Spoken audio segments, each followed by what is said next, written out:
안녕하세요. 프로사생러입니다. 이번 콘텐츠에서는 2023년 7월 23일 헌법재판소가 이상민 장관의 탄핵 기각을 발표해 정치권이 다시 한번 들썩이고 있는 상황에 대한 사색을 정리해 보려 합니다. 먼저 이상민 장관의 탄핵 소추 내용부터 결말까지 다시 한번 짚어보겠습니다. 이상민 장관은 대법원 재판연구관, 국민권익위원회 부위원장, 경제사회연구원 이사장을 거쳐 2022년 5월 행정안전부 장관으로 임명되었습니다.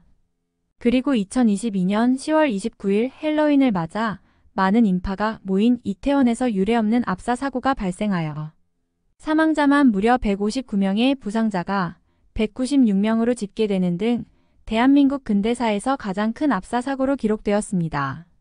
참사 이후 다양한 사고 원인에 대한 분석이 이어졌지만 가장 이해할 수 없는 부분이 바로 예측 가능한 인파에 대한 사전 대비가 전혀 없었고 당일 저녁 18시경 119를 통해 압사 가능성에 대한 몇 차례 신고에도 별다른 대응 없이 결국 22시경 수많은 젊은이들이 밀리고 밀려 쓰러져 갔습니다.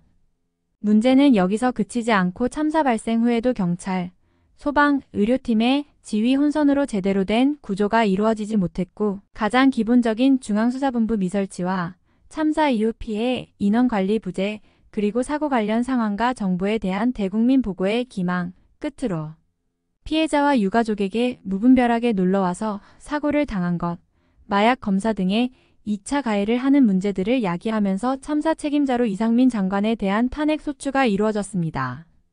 하지만 헌법재판소는 탄핵을 기각하였습니다. 300명이 넘는 사상자가 발생한 참사에 책임자가 없다는 결론을 내린 것인데 이를 가지고 여당은 야당 책임론이라는 프레임을 만드는데 혈안이 된 상황입니다. 여당에 묻고 싶습니다. 기각이 아무런 책임 없음을 의미하는가? 헌법재판소는 판결을 통해 피해자와 피의자의 분리 조치는커녕 다시 마주하게 하였습니다.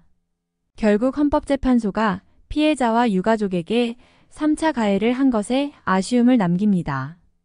여기까지 이번 고민에 대해 이야기해 보았고요. 저는 더 나은 답을 찾아 사색을 이어가겠습니다. 지금까지 프로사생러였습니다. 감사합니다.